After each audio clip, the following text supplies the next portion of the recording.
Welcome to DIY Bypass Tools. My name is Robert Graydon and I'm one of the organizers here at the LBV, and today we're going to be showing you how to make bypass tools at home.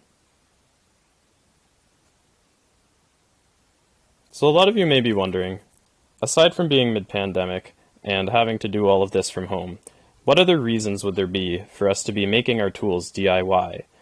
The most obvious, of course, is that these are specialized tools, and most of them aren't even in production, so if you want to get it at all, you need to be the one making it. Aside from that, when pen testing, it wouldn't be a fantastic look at a lot of sites to be the guy walking in with a duffel bag stuffed full of various tools and wire and rope and all of that.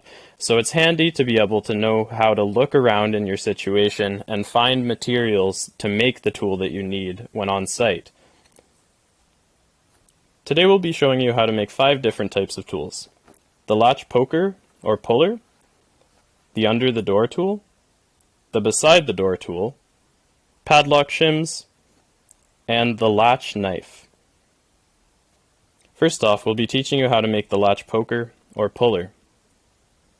The materials required for this is a single coat hanger or a piece of wire.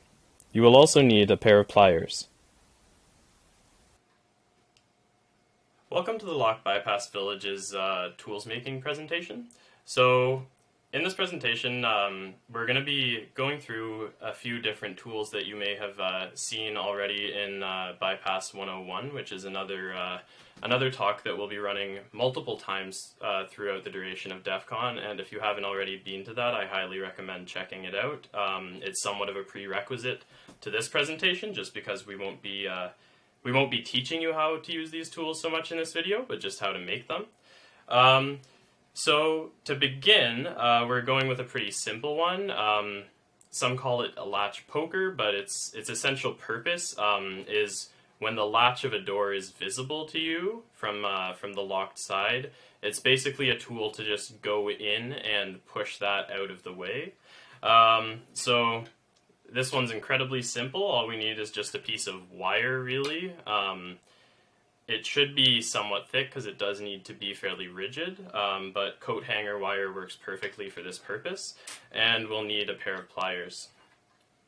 So to begin with, we're going to take our pliers and we're going to bend the tip, and we're going to take about 1.5 centimeters at the front of this and bend that over at 90 degrees. And so then we have our sort of hook there. And then we're going to go about 4 inches back from that and cut off the rest of our wire. And at that point, what I like to do is put a little bit of an eyelet onto your poker here, and so once we have that there and we have a bit of a hole at the end of it, you can just thread this onto a key ring, and that works as the handle. And how this functions is it just reaches in and you can use it to push a latch out of the way. And so that is how to make a latch poker. Next we'll be making the under the door tool. The materials required are a coat hanger and a piece of string. You will also need a pair of pliers. So in this video we're going to be making the under the door tool. It's very similar in purpose to the beside the door tool, which we'll be making later in this presentation, with the key difference being that although both of them are trying to pull down on the handle on the other side of a door, the beside the door tool requires a certain amount of clearance. So if we have the door frame and we have the door, the gap between those two has to be great enough that the tool is actually able to pass through and sort of slide up that gap, otherwise it won't work. And if that isn't possible, if we only have enough of a gap just underneath the door, not beside it, for our tool to go in, then we'll be having to use the under the door tool. So that's why we have these 2 different versions that accomplish the same thing. So to begin with, the materials that we have is we'll be needing a coat hanger, we'll need string, And if it's possible, try to get some sort of string that is somewhat abrasion resistant, just because we're going to be pulling it underneath that bottom edge of the door when we're using this tool. And so if it's something that's too thin or easy to cut, then it might just get actually snapped when we're using it to pull. And then for tools, all we need is just a pair of pliers. So to begin with, we're going to be taking our coat hanger and turning it into a long piece of wire, essentially, to build our tool out of. So how we open it up is with this twisted area on the neck here. We just take our pliers and we're just going to firmly grasp the top there, and then we can just twist this by hand, and that will unwrap that top portion. So now we're going to be straightening this out by hand just to get a straight piece to begin with. And so this only takes just a few seconds here. And some might find it helpful to use pliers for this step, just because it's kind of hard to grip the thin wire and bend it sometimes. So once we have our straight piece of wire here, so this has all been straightened out, what we want to do first is we're going to create a kind of loop at the end for our rope to attach to, or our string. So we're going to take our pliers and we're just twisting that over, and so now we have this little eyelet here. And next, what we are going to be doing is we're going to create a bend in it, and we want to create a kind of hook here that that'll go over the door handle. So this is the shape that we're looking for on this side of it. And at this point we can take our string here and we will just tie that on. And so now what we want to do is, now this varies depending on the height that the handle is on the door that you're actually facing. So in some cases you may need to either find a longer piece of wire, or you can also, if you get two coat hangers, twist them together to get enough length. In this case, we're just going to be making a small scale one that would work on the demonstration doors that we've been using throughout.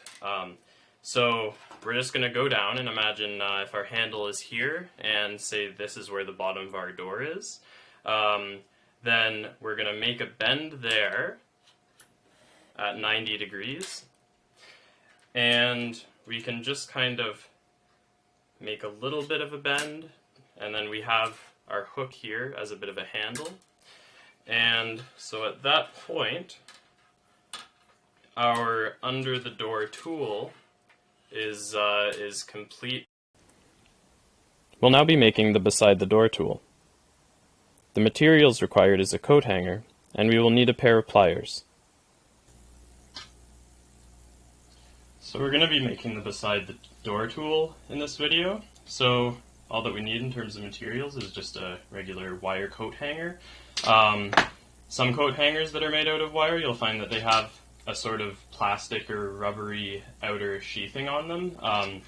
And while those will work sometimes, they're not ideal because they're thicker, so they get stuck, and the plastic actually inhibits almost how strong they can be, just because it means that the wire inside is going to be a lot thinner.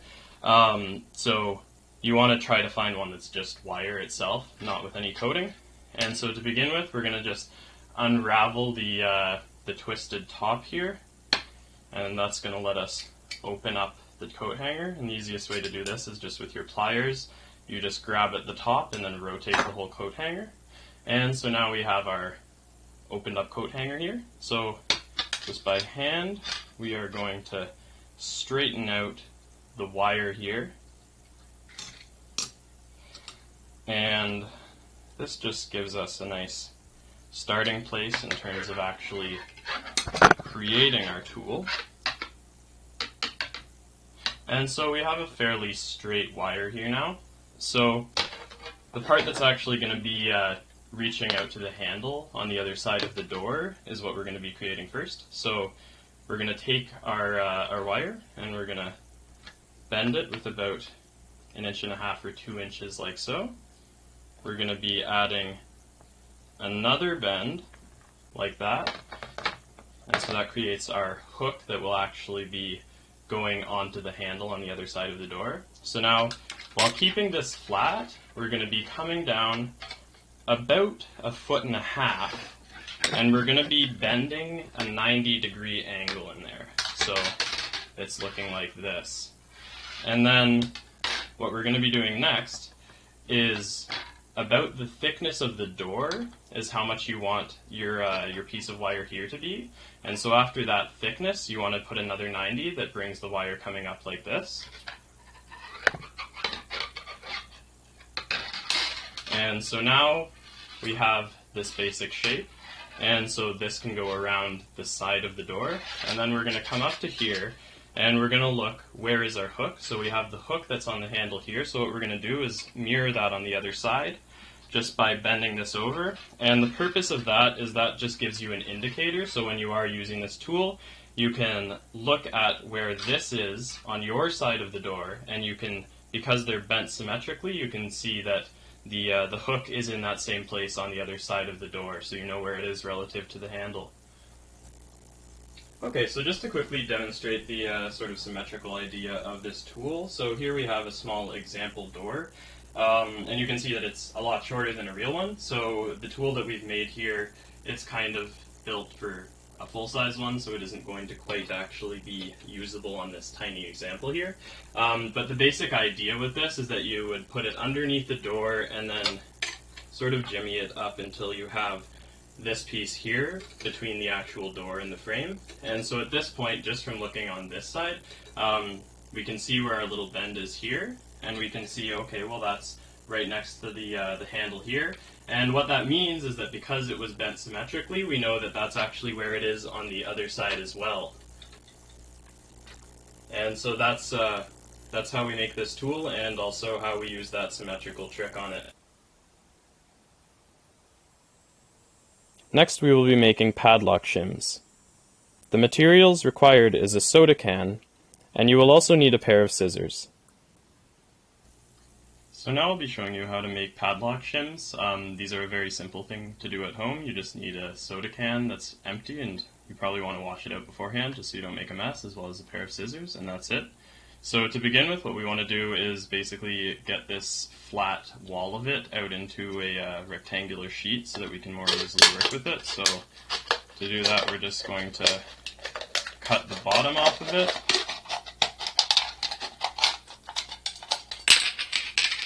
Cut the top off of it.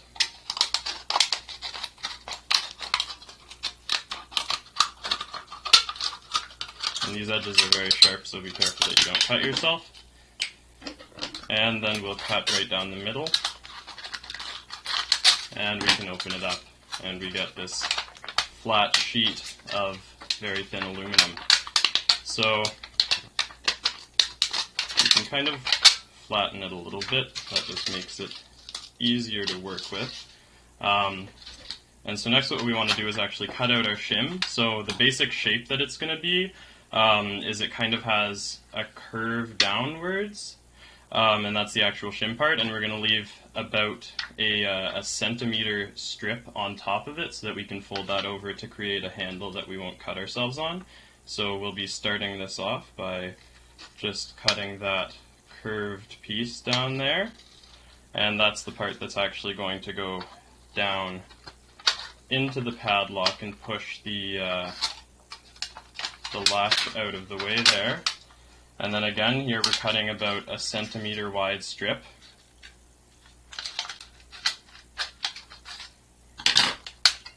And so that leaves us with this basic shape for our shim. And all that's left to do now is we take this strip that we made here and we want to fold that in half. And what that does is, first of all, it gives us a rounded edge, so we aren't going to actually cut ourselves on that because the edges of these pieces are extremely sharp. And also it just adds a bit of structural rigidity to this so that it will hold up better while shimming. And so then the final step is we're just going to take this and kind of bend it a little bit into bit of a round shape just so that that'll more easily conform to the the actual shackle of the padlock when we're trying to put it in. And so that's how you make a padlock shim at home. Finally, we'll be making the latch knife. The materials required for this is pallet strapping. This is commonly seen in warehouses where it's used to secure large loads onto pallets and is something that's recycled after use, so very easy to find. You will also need a pair of tin snips and a pair of pliers.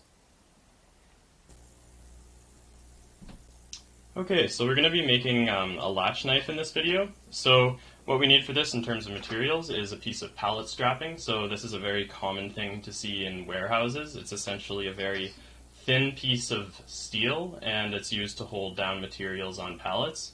But because of how common it is, it's also very helpful for us if we're trying to DIY this. In terms of tools, scissors aren't quite going to cut it for this material, so we will be needing a pair of tin snips, and we'll be needing some pliers. So the actual creation of this tool is fairly simple. First of all, we're going to want to cut a kind of knife point onto this, and what that lets us do is push this in and actually get it behind that latch to begin pushing it out of the way. So now we're just going to cut that knife point onto our piece of material here. And so now we have that there. And if you wanted to, you would maybe straighten it out a little bit if it got bent while cutting. And then so what's left to do is we're actually going to have to put a handle on this. So you want to look at your point here, and if we know that the latch is going to be on this side, we want to go in behind it. We want our handle to be facing outwards from the door, because how this tool works is it goes in between the door and the frame. So we're going to take our tool here and we're going to just start the bend by hand. And so you can see that we have the start of a handle formed here, and now is when we need those pliers, because this is a fairly strong material. So the pliers are just going to let us take this and squish it down so that it's thin enough to actually go in there. And the hammer also would help out with this, if you do have that, but we can get it done with the pliers. And so that's how we make the knife latch, or the latch knife. Thanks for coming out. You can ask us questions on Discord, or if you want, you can message them to us. If you haven't already, I'd highly recommend checking out Bypass 101, as well as some of the other talks that we'll be running. Enjoy the rest of DEF CON!